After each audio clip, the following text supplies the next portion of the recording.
Yeah. Uh. Uh-huh. Yeah. Good afternoon, Dewan. How you doing today? Not too bad. How about yourself? I'm doing great. Well, I'm really, really excited to have you on the segment today, Dewan. We had the opportunity to join you on a panel that was hosted by the National African American Insurance Association. And it was really interesting to learn a little bit about what you do with your organization, InsureBlack. But you really do have an interesting story, and you have kind of a political background, and it's led you to this world of insurance. So share a little bit about that story. I always find that fascinating in terms of what guides people to insurance and how people get land into to this industry. Tell me a little bit about your story, Dwan. Yeah, I think growing up, my grandfather, who was not my biological grandfather, but mine as well be sort of situation. Hmm. He worked for J.C. Penney for many years, and then he ended up starting his own independent insurance agency. And he would preach to us about how important insurance was, and this was just the most important thing ever. We had no Right. clue what he was talking about. And I remember him saying to us one day, he said, "You know what? You think banks have money, don't you?" He said, "Where do you think the banks put their money?" And that always stuck with me. And I thought it was important, but I never understood how can I get involved in the industry. Like, I'm not in insurance, I don't have a Sure. background, and so Right. I go off to school, and I ended up in Boston. I was actually studying for a PhD in public policy, and Hmm. I dropped out of the program, and I was unemployed for the next 3 years. Couldn't buy Wow. a job, couldn't get a job. And then I remember seeing an ad on Craigslist that just said, "We need some Black people to go somewhere on the East Coast and work on a campaign." And so I accidentally end up in politics on the ground level as an organizer, working on campaigns. And one campaign led to the next and the next. And I Right. started doing pretty well. I was making, pretty good money. I mean, for Hmm. DC, I was still poor, but was making pretty good money. Right. Um, had a stable life, and I was doing quote unquote big things. I did things that people thought were important that you could Google and that were in the paper, Yeah. but I really didn't feel like I was making any real impact for Black people. I felt like I was Okay. just doing what other people thought was important day to day. And so I decided to start over. And so, I'm a writer, and I started writing, I started doing other things and just trying to figure it out. And I landed at We Buy Black eventually. We Buy Black is the world's Okay. largest online marketplace for Black owned businesses. We Buy Black reaches millions of people every week. And I and my partner at InsureBlack, we had a pretty nice hand in sort of building up that platform. And we Okay. had a good experience, had a good time. We learned a lot about digital marketing and outreach and reaching Black Yeah. consumers.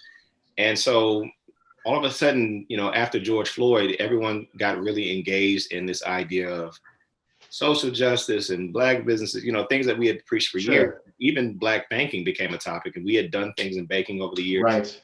but nobody was talking about insurance. Like, nobody was talking about Very insurance. true. And it Very turns true. out that historically, Black insurance agencies have been the economic engines in Black communities. If you look at Hmm. who gives the money for mortgages and bit like historically, those were the insurers. And in fact, if you look at the data, the only Black businesses to really reach industry level historically were Black insurance companies. So Dr. Robert Williams, he's a scholar out of Wichita State University. His research focus is Black insurance agencies. And he makes this point that as Black insurance agencies have declined, so have Black neighborhoods. And so he looks Hmm. at that correlation, and we're looking at this today, and we're just saying to ourselves, we know what has worked historically. We know what has worked in the past. Why not run the same play? And so, how do we reinvigorate Black insurers? How do we build up those independent agencies? Particularly, how do we build up those Black insurance people? How can we build them up so that they can in turn build up our communities? And so, Insure Black was really a response to that. That's excellent. And what I love about, you're really stating the facts about, what are some of the things that have been the foundation of our communities, right? And helping one another, right? First of all, in having, Black insurance agencies within the communities, helping the small businesses within the communities. It all creates this financial ecosystem that you've talked about. Which is great. So when you talk about Insure Black, is it what would you refer it to? Is it more of a directory, or what's the type of platform that you guys have created? Yeah, so Insure Black essentially will function much like a directory. This is a place where Hmm. consumers can go and say, look, my name is Bobby. I live in California and I'm interested in a life insurance policy, or I'm interested in a business insurance policy. And so based on what you're looking for, we can match you with agents that fit that criteria, right? So we can match you with the agents who are licensed in California, who can give you a life insurance policy, or licensed in California, who can do that home ownership policy. So really it just functions as a directory. You can browse their profiles, see what they're like, get a feel for them, and just figure out, who am I comfortable with? You know, who would I like to interact with? And as a consumer, we empower you to do that. The beauty of the platform is, historically, people in the industry, they're looking for clients, right? They're looking for customers. Right. And we've created this interesting dynamic where customers are looking for you now. In fact, in our beta phase, just the last quarter of last year, we literally put up a landing page. Okay, we put up a landing page because we just wanted it to be known for ourselves. This is happening. We wanted to really see every day that we're building something. And people started coming to the landing page without any marketing, without any advertising. We had in that phase 109 distinct people who not only came, but filled out a form and said, I really want a Black insurance professional to help me. We did not have the capacity to serve these people. We just had a landing, right? Right. We could only talk to a handful of those people. And of the handful of people that we talked to, 95% of them actually went forward and bought a policy. We've done something like $20 million in coverage for people. Wow. And that was off of a landing page, an Instagram page, no marketing. No. So what that said to us is that this is an idea. There's a need. People there's want, a need. Yeah, there's a need. People are excited about this. And so again, the consumer made it very clear, we're looking for you. We want to do business with you. Just provide us with the personnel. So finding customers, we figured out very quickly, is not going to be the issue. We just needed to make sure that we had enough high quality individuals that we vetted and that we felt comfortable with, and just introduce them. Because what I've learned from the Black insurance professionals that I've interacted with in this short period, the expertise, the knowledge of the consumer is there. I just need to introduce you and get out of the way. And that's really what InsureBlack is about. Right. You know, and I think you bring up a good point is, you know, the Black insurance professionals, and a lot of us, you know, we don't give enough credit to the amount of impact that we've done throughout the industry, right? I've talked to some agents here locally in California, and you know, some of the group funding programs that were created were actually created by Black insurance professionals, you know, way back when. So we do have a long history, right, within the industry. And when you look at companies, you know, you see a lot of Black professionals that are within every realm, right? Whether it's claims, whether it's underwriting, and what we're trying to do is really connect, you know, more of those Black insurance professionals with Black-owned businesses. And I think the platform that you've created really is gearing towards that, right?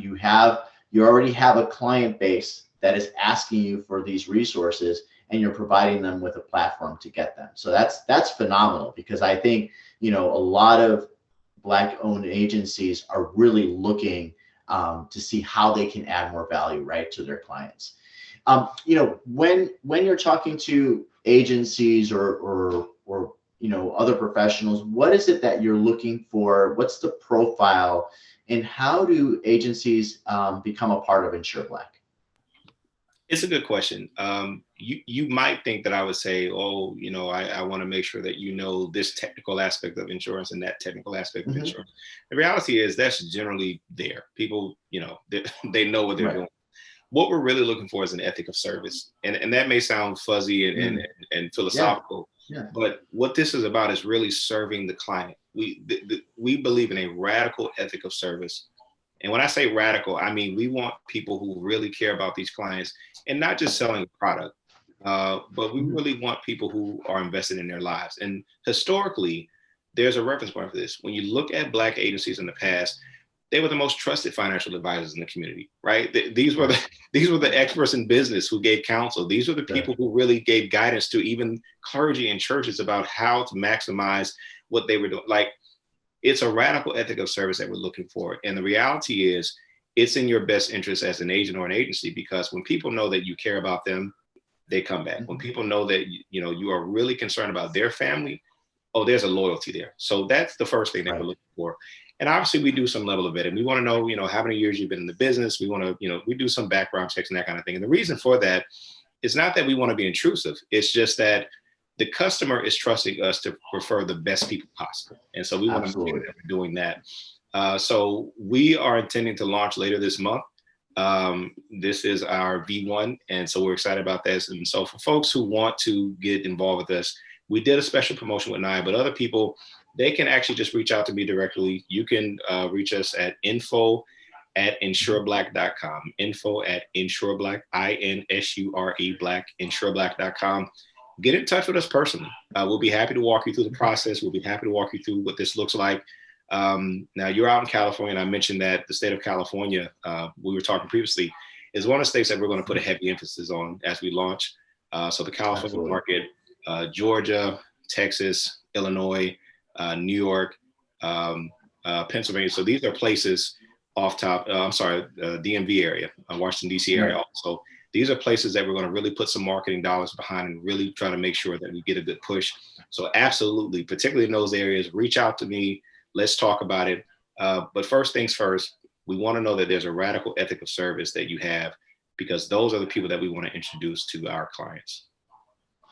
You bring up such a good point, because, insurance, as much as we do things virtually and this our current environment, right? But it is, at the end of the day, it's a people business, right? People buy from people they like, and I think insurance is one of those industries that really speaks to that. And when you're talking to somebody within your own community, it's there's an advantage, there's a level of understanding as well, and there's a commitment. I think what you're looking for from an ethics standpoint really speaks to the professionalism, right, of the organization. As a current Californian, you can definitely count on our support, right, in reaching out to some of our agents to be a part of InsureBlack. One other thing that I wanted to address too was, as far as you're looking at agencies, you also have business owners that are reaching out to you. Are there any other? Are you engaging with insurance companies as well? Is it a platform for companies to get involved with as well? And I'll be really candid with you that initially that was not our thought. And what happened was, we actually had companies that got, I don't know how, but they got wind of this. Right. And they started reaching out, and some of them we just respectfully said, I think we want different things. I mean, we had a company, actually a major carrier, that reached out and said, hey, we'd be interested in maybe doing some small sponsorship in this, as you're launching and that kind of thing. But we want all of our Black agents on the platform, and no one, it was that kind of thing. And we're like, right. And being more, right. So we've had people reach out that want to do those types of things, and some are interested in sponsorships and that kind of thing. And so we're open to those conversations. But what we won't compromise is the mission of what we're trying to do. The mission is much bigger than creating a platform that makes money.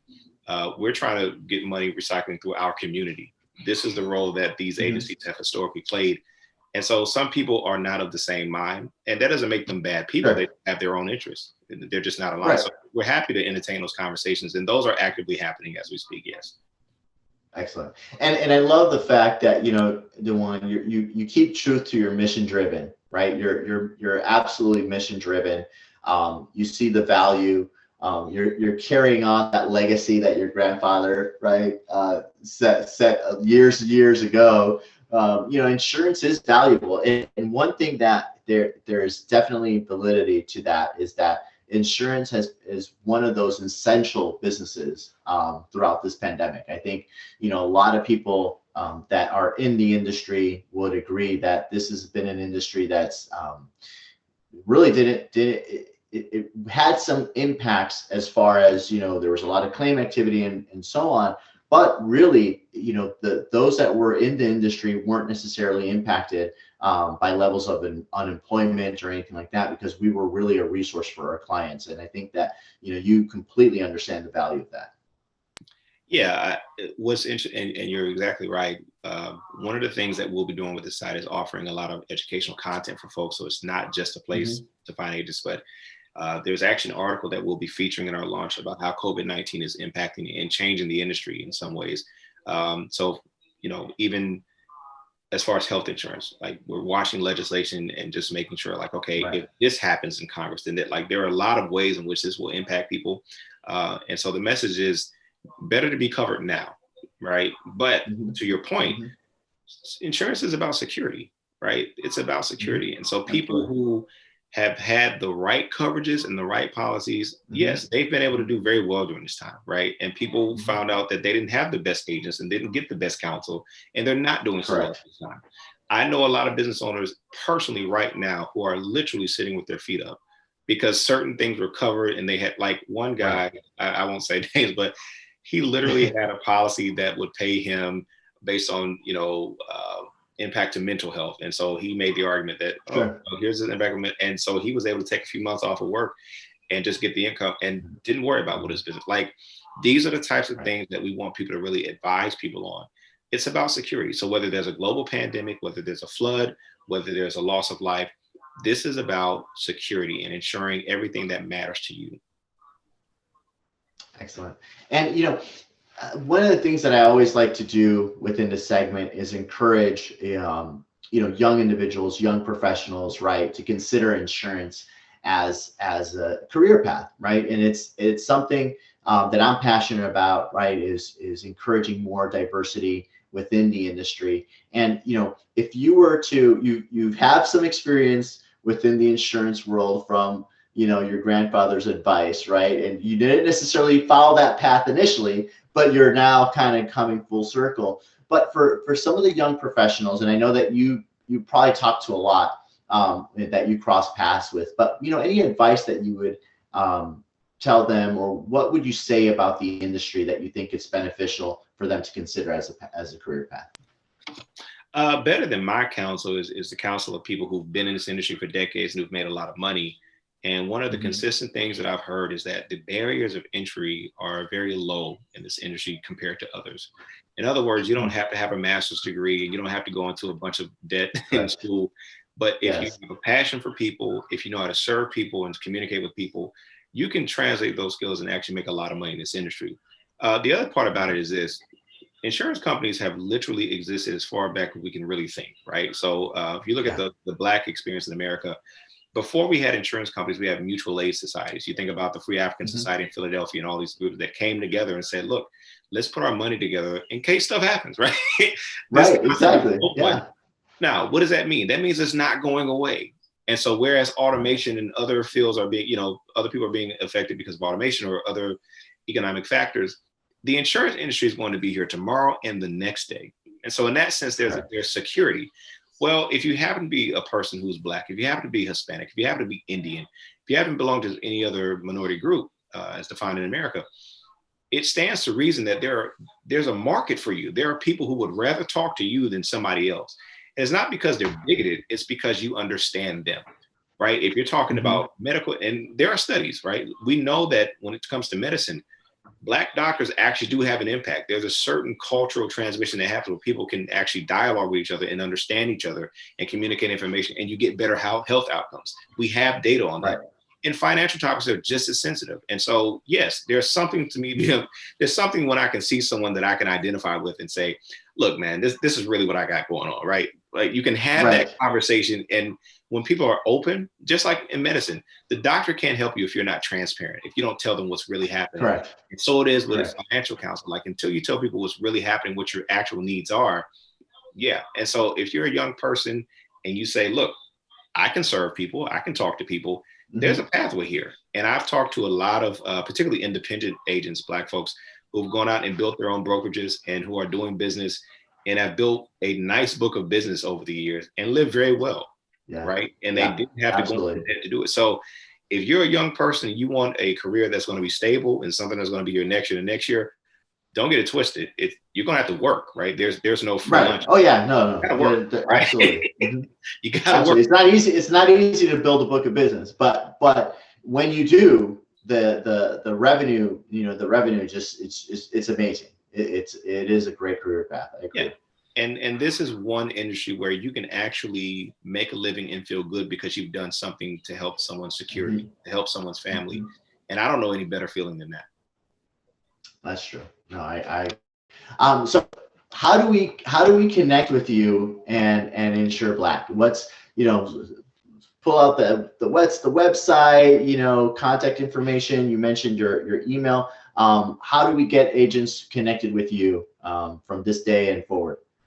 Yeah, so the best way for agents right now today to contact me will be info@InsureBlack.com. We will actually be launching the full site in the next week or so. And so, like I said, at that time, InsureBlack.com, which is actually right now, we just have a landing page up, InsureBlack.com. For consumers, you can go to InsureBlack.com. You can give us some information and tell us about yourself.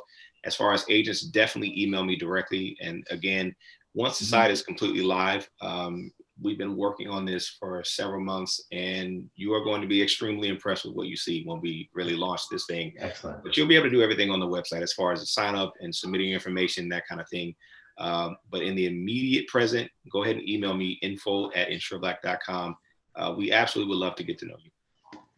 Absolutely, and I'm going to share your contact information on the link when I put this in on our LinkedIn platform, because we really have seen a lot of engagement within the last year from a virtual setting. I think LinkedIn has been a great platform in that sense. But what you're doing is there's a lot of I think there's a lot of opportunity for agents to get involved with InsureBlack. I think for the consumer, it's going to be outstanding for them to even have a place to go and find these agents, because a lot of times, we just don't know where to go to find these agents. So I really do appreciate what you're doing, for sure. And I will say this again, we have done, again, something like $20 million in coverage without trying. And so I want you to imagine what happens when we actually launch the full site, when we actually market this site, when we hire public relations people to go out and tell the story. Customers is not the issue. That will never be an issue with us. I just want you to imagine what will happen to your book of business at that point. Absolutely. And that is it's just one thing that hasn't been available. It hasn't been made available. And you're creating something that's just not only unifying the community, but we're actually, making an economic impact, right? And at the end of the day, that's important to all of us. That's important to all of us. So Dewan, I see you put your Chicago cup up. So I know that you're in my favorite city, the Windy City. I have my little landscape here. Yeah, I have my landscape there. I have my landscape there. So okay. I have my Chicago roots as well. So I really do. I love the fact that we were able to connect in your time. I miss Chicago, just not in the winter. I'll enjoy the San Diego weather for now. But come spring, I'll be making sure to hit you up, and maybe we can go out to lunch and dinner, because I definitely try to make it out at least once or twice a year. I want to hold you to that, and for sure, absolutely. Hold you to that, and I can guarantee you make it out here, I'll be happy to buy you lunch. Absolutely, and it's the same. I know that you had mentioned you haven't been to America's finest city, so once things open up, baby, you got to make it out to San Diego as well. And I already have a couple of agents in mind. And I'm going to be sharing your information. We want to definitely get more of our California agents. I know that's an area that you want to grow. I'll make sure to do my part and help in identifying some of those agents for you as well. I think what you're doing is extremely valuable. This month I dedicated my segment to highlighting, African Americans in insurance, and what you're doing is exactly speaking to this segment and to the mission, right, that we want to accomplish, is bringing the communities together. So I really do thank you for your time. Well, I want to thank you. And I always say this, when I was a really young guy, like 16, I remember an older man said, people don't have to be nice to you. And I did not understand what he meant at 16. And right. I want to thank you for being nice to me. Thank you. Absolutely. Absolutely. I like that. That's great advice. All right, my friend. Thank you for your time. Thank you, sir. Have a good one. Take care.